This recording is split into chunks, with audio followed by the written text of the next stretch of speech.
Olá, boa noite. Está no ar o programa Band Eleições. Toda quinta-feira, sempre nesse horário e até o dia 29 de setembro, nós vamos discutir aqui os desafios para o novo prefeito de Salvador, que será eleito no dia 2 de outubro, caso não haja segundo turno.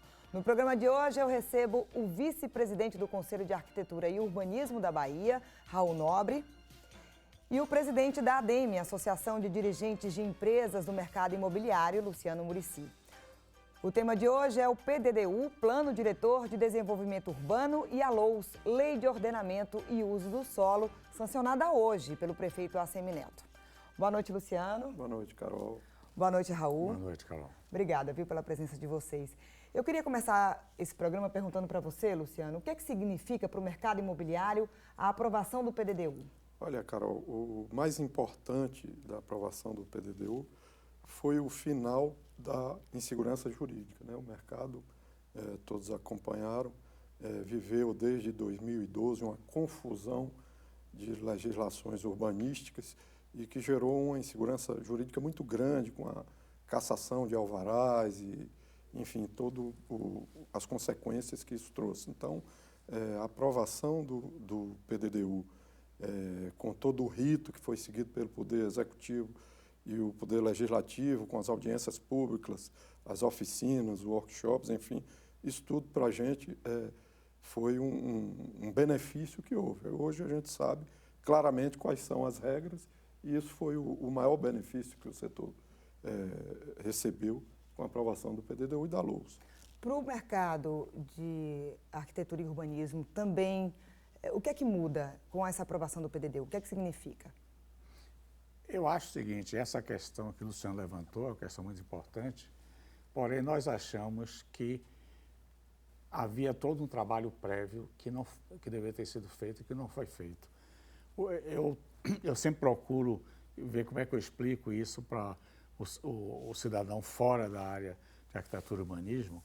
Então, seria o caso de dizer o seguinte, um relatório médico é um relatório, ele tem que ter determinada, digamos assim, sequência, porém, acima de qualquer outra coisa, é um ato médico. Então, também, a nosso ver, o que faltou no PDDU foi justamente o conteúdo de urbanismo, ou seja, uma série de estudos que deveriam ter sido feitos não foram. Então, muito embora foi realmente um texto legal no sentido de obedecer às leis relativamente complexo, porém que não se baseou em princípios de urbanismo que deveriam estar presentes em qualquer plano diretor. Mas na prática, o que é que isso significa, Raul? Significa áreas de preservação ambientais que não foram colocadas dentro do projeto ou que não foram analisadas como deveriam ter sido? Na prática, significa que algumas coisas podem estar até bem escritas, não significam necessariamente para a cidade o que elas deveriam significar. Vou dar um exemplo assim simples, né? As estatísticas de crescimento habitacional da cidade indicam que nós chegamos a um patamar onde não há previsão de grandes crescimentos proporcionais da cidade. Nós estamos naquela faixa que o número de nascimentos e de mortes mais ou menos se equilibram. E, no entanto, existe digamos assim, um viés, por falta de uma palavra melhor, desenvolvimentista do PDDU e que se reflete na LOUS, que não tem a ver com a realidade. Ou seja, faz com que determinados mecanismos, que inclusive poderiam ser mecanismos de muito boas intenções, não tenha realmente a aplicação, não tenha a eficácia que eles poderiam ter e deveriam ter se fossem feitos em cima de uma realidade mais conhecida, mais amadurecida. Isso, no caso do mercado imobiliário, quer dizer, então, que faltariam áreas para se construir na cidade? Se delimitou mais as áreas de construção? Não. Na verdade, esse plano diretor, ele está até em consonância com o pensamento do urbanismo moderno, né? A prefeitura contratou a Fundação FIP, né? E a Fundação FIP utilizou profissionais da USP os mesmos até que fizeram o plano diretor da cidade de São Paulo.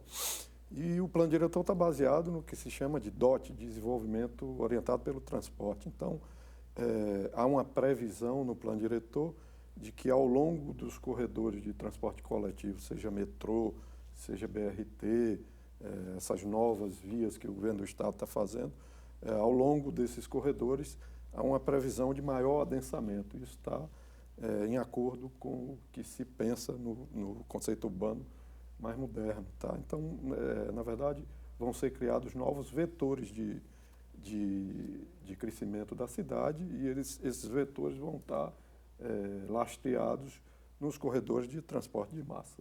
Ou seja, então seria onde a cidade já tem uma delimitação hoje, ou ela vai poder se expandir para outras áreas, mais para a BR-324, por exemplo?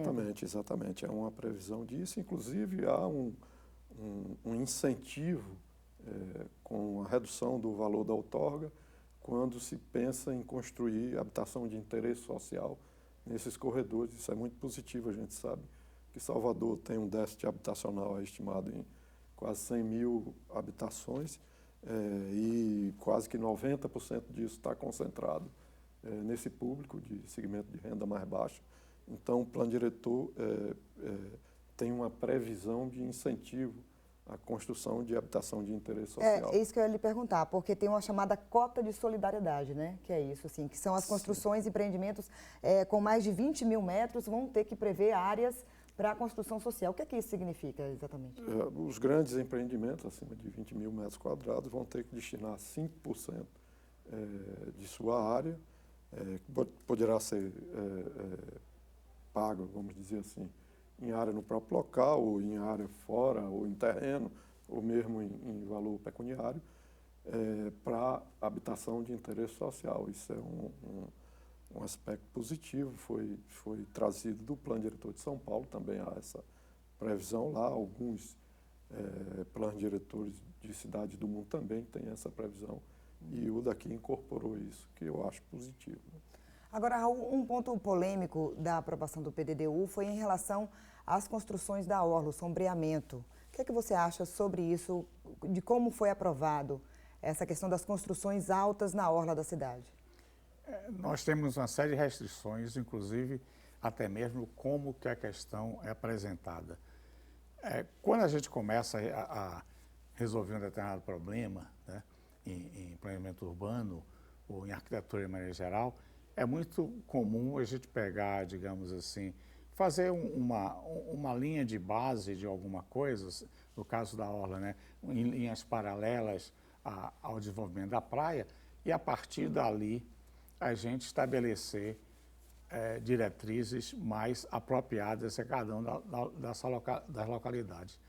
Essa questão da orla, ela foi feita de maneira assim tão primária que a apresentação final dos mapas são essas linhas introdutórias, ou seja, isso é realmente de quem não fez o dever de casa, como se dizia na época que eu estudava os maristas, né? Ou seja, não fez o mínimo que você deveria ter feito. Uma outra questão também muito importante, né, na questão da verticalização, é que você tem que ter, para você realmente manter a topologia da cidade, né, manter digamos assim, o skyline, como se chama internacionalmente, ou a paisagem urbana, você tem que primeiro ter uma noção mais concreta dos bairros, fazer os planos dos bairros e, a partir disso, você estabelecer.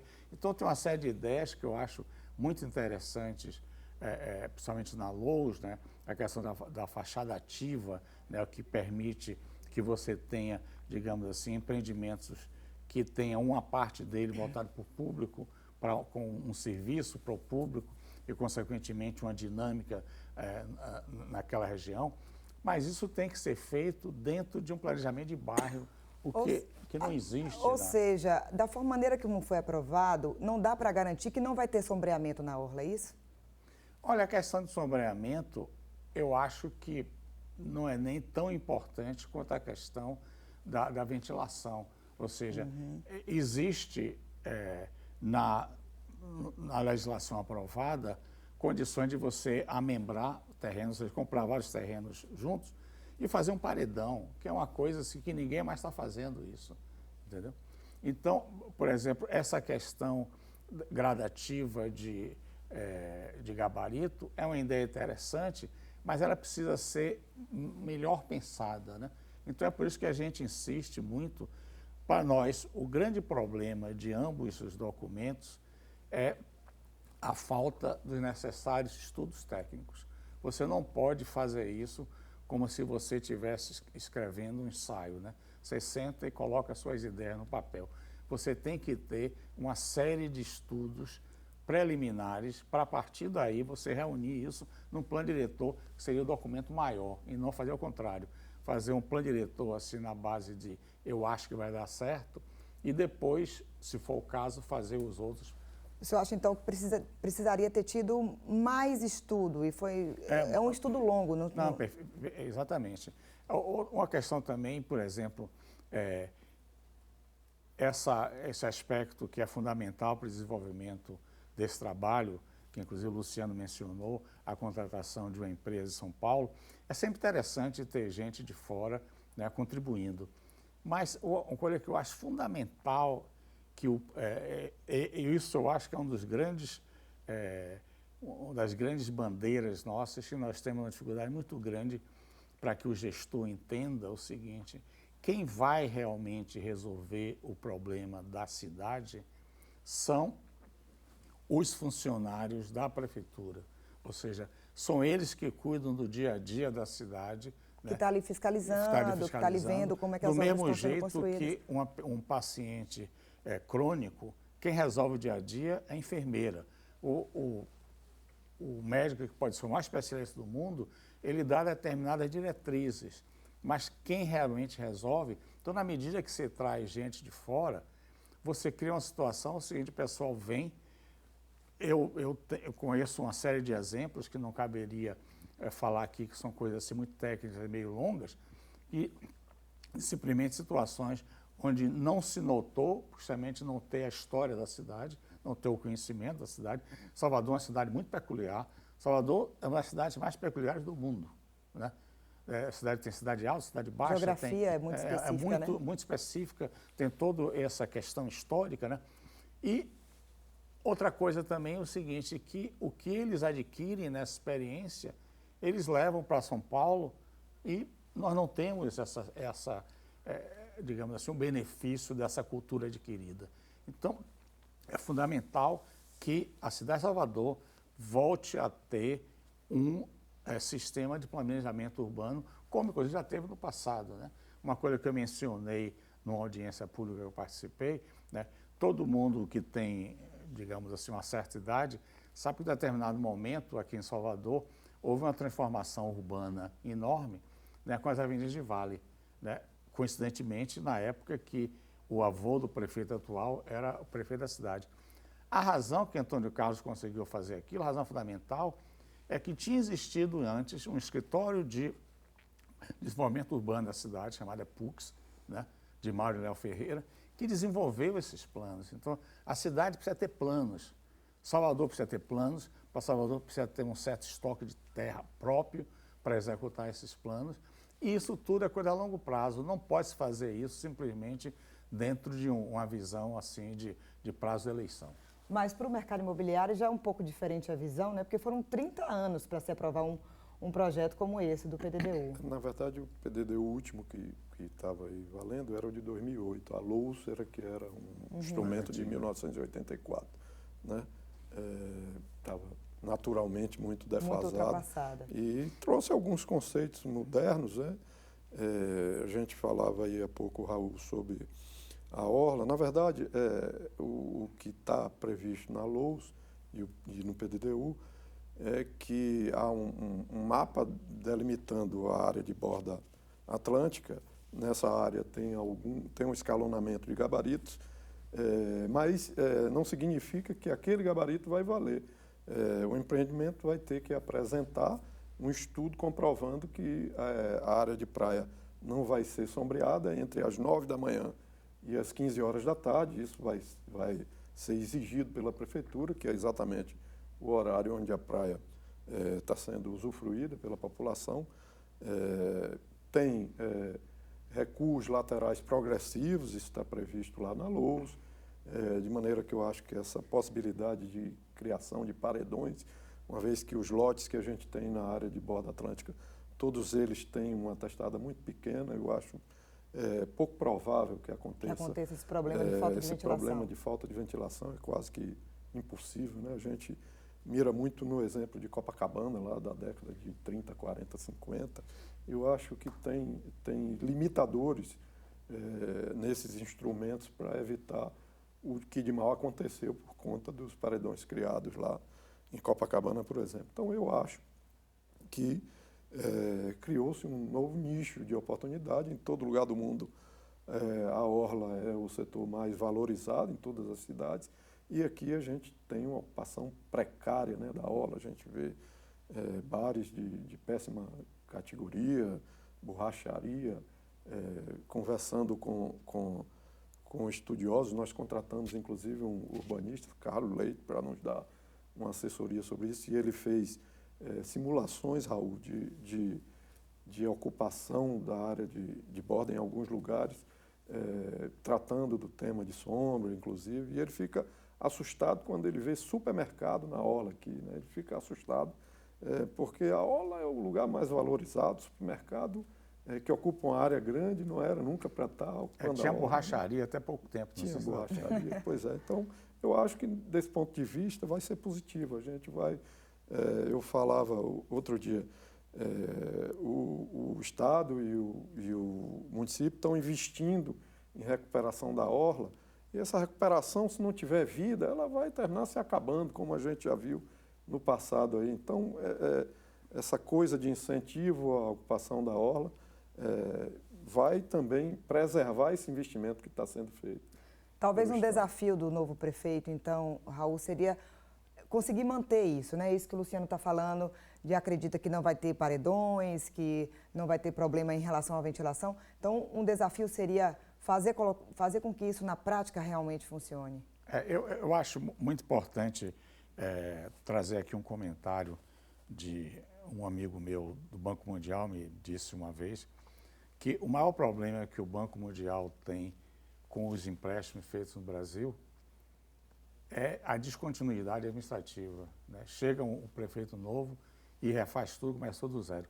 Então, eu acho que o desafio para o próximo prefeito, seja lá qual for, eu leio o jornal e, naturalmente, sei que as possibilidades de haver uma continuação da administração são muito sólidas, mas mesmo que não haja, é o seguinte, pegar o que tem e melhorar esse texto ao ponto, inclusive, de, digamos assim, tentar conseguir, é meio difícil aqui, eu estou até pensando duas vezes se vou dizer isso ou não, tentar conseguir, digamos assim, restabelecer determinados parâmetros que, na verdade, não foram colocados pelas razões anteriores, né? Eu acho que a gente tem que pensar sempre, digamos assim, realmente no desenvolvimento da cidade, né? Por exemplo, eu diria que, numa frase assim curta, a diferença da visão da ADEME para a diferença da visão do CAL é que o CAL tem uma visão mais a longo prazo, né? A ADEME, todas as pessoas sentarem nessa cadeira representando a ADEME, a partir do dia 25, tem que se preocupar com a folha de pagamento do mês, né? Uhum. Nós, no meu caso, digamos assim, o escritório muito pequeno, eu não tenho exatamente esse problema. Tenho outros, né? Tenho o problema de pagar minhas próprias contas, claro, digamos. Mas isso, naturalmente, faz com que as pessoas tenham uma visão mais a curto prazo, né? E, obviamente, a visão do empreendedor é diferente da visão de um conselho profissional. Mas o que eu acho fundamental é que a gente tem que fazer um plano diretor para todos, entendeu? E aí aproveito para falar uma coisa também, é o seguinte, se o nosso maior problema com o gestor público é fazer ele entender que as nossas restrições ao PDU e à LOUS têm a ver com o fato que os estudos não foram feitos, Uma outra coisa que nós temos bastante crítica em relação às audiências públicas é de não terem sido usados recursos de computação, recursos gráficos de maneira geral, para que as pessoas que participam das audiências realmente conheçam o que está sendo discutido.